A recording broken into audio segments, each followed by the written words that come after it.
Hello అండి, అందరూ ఎలా ఉన్నారు? ఈరోజు రెసిపీలోకి వచ్చేస్తే కేరళ డిష్ అండి. ఇది కేరళ వాళ్ళు ఎక్కువగా లైక్ చేసే ఐటెం ఇది ఇడియాప్పం. ఇది చూడటానికి ఇలా ఉంటుంది. దీన్ని స్టీమ్ చేసుకొని మనకి నచ్చిన కర్రీతోటి సర్వ్ చేసుకొని తినచ్చు.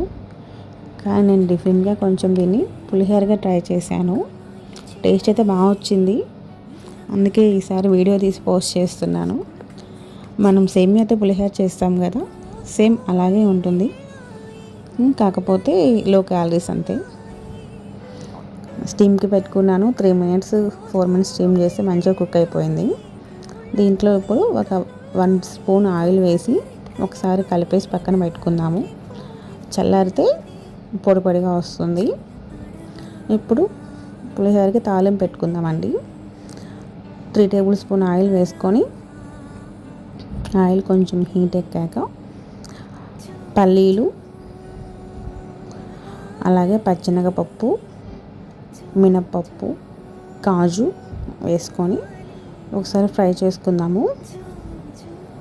లో ఫ్లేమ్లో ఫ్రై చేసుకుంటే మంచిగా లోపల వరకు వేగుతుందండి, మంచి అరోమా వస్తుంది. అలాగే 2-3 ఎండుమిర్చి,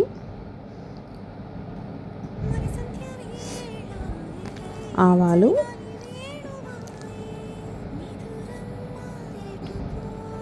కారానికి తగ్గ గ్రీన్ చిల్లీ యాడ్ చేసుకోండి.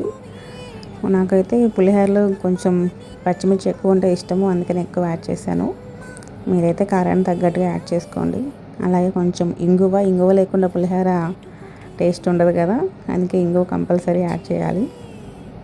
అలాగే కర్రీ లీవ్స్, ఫైనల్గా పసుపును సాల్ట్ మన తగినంత యాడ్ చేసుకొని ఒకసారి కలుపుకొని పక్కన పెట్టేద్దాము. స్టవ్ ఆఫ్ చేసేస్తున్నాను. ఇప్పుడు కొంచెం చల్లారాక ఇడియాప్పంలో కలుపుకుందామండి. ఇడియాప్పం కూడా చాలా చల్లారిపోయింది. ఒకసారి మంచిగా కలిపేసుకొని ఇందులోకి పులుపుకు తగ్గ నిమ్మరసాన్ని కూడా కలిపేసుకుందాము. ఇప్పుడు ఏమన్నా సాల్ట్ తక్కువైతే ఇప్పుడే అడ్జస్ట్ చేసుకోండి. ఆ నిమ్మరసంతో పాటు అది కలిసిపోతుంది సాల్ట్ కూడా. ఒక 10 మినిట్స్ పక్కన పెట్టేసుకుంటే ఇడియాప్పంకి మంచిగా సెట్ అవుతుందండి పులుపు అనేది. చూసారుగా, చూడటానికి సేమియా పులిహోర లాగే ఉంది కదా. ఒకసారి మీకు రెసిపీ నచ్చితే ఒకసారి ట్రై చేయండి మీరు కూడా.